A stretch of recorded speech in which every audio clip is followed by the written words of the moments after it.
I signed the contract on a Tuesday, not because I was ready, but because the clinic said waiting longer would reduce my viability window. They didn't say fertility, they said viability. Like I was a container with an expiration date. The room smelled like disinfectant and citrus wipes.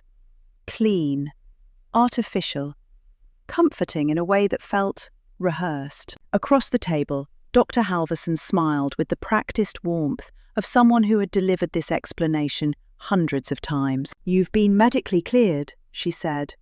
"Psychologically evaluated. This is a very straightforward case." Straightforward. That word came up often. A married couple. Stable income. Genetic material already frozen. No complications. No emotional entanglement. I nodded while my fingers traced the edge of the clipboard. The paper trembled slightly. I told myself it was the air conditioning. "This will change your life," she added gently. I didn't ask how. The pregnancy was easier than I expected. No morning sickness, no swelling, no complications. The clinic monitored everything with obsessive precision.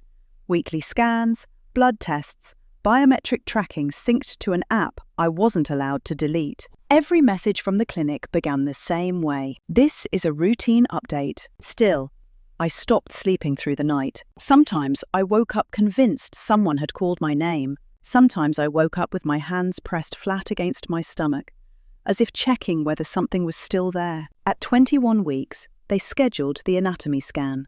"Just to confirm everything is developing as expected," the nurse said. She was smiling when she said it. The ultrasound room was dim, the screen glowing softly against the wall. The technician moved the probe slowly, methodically.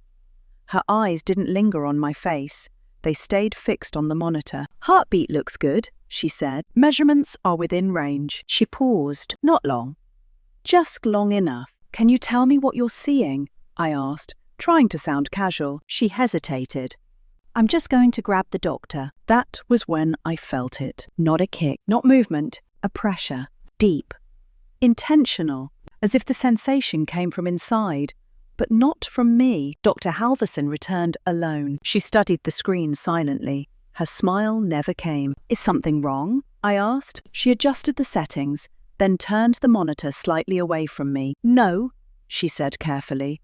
"Nothing is wrong." She folded her hands. "There's just a discrepancy." My throat tightened. What kind of discrepancy? She chose her words slowly. "The fetal development is consistent with the timeline," she said.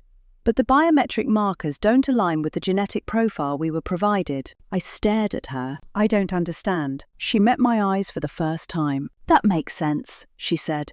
"You weren't meant to." That night, I opened the clinic app. My name was gone. In its place was a designation I had never seen before. Subject 47B. No last name. No patient ID. No emergency contact. Just one new message. Marked urgent. "Please refrain from referring to the fetus as the child during future communications. This terminology is not clinically accurate." I pressed my palm against my stomach. The pressure returned. Slow, deliberate, almost like recognition. And that was when I understood the truth. The child was never the lie. I was.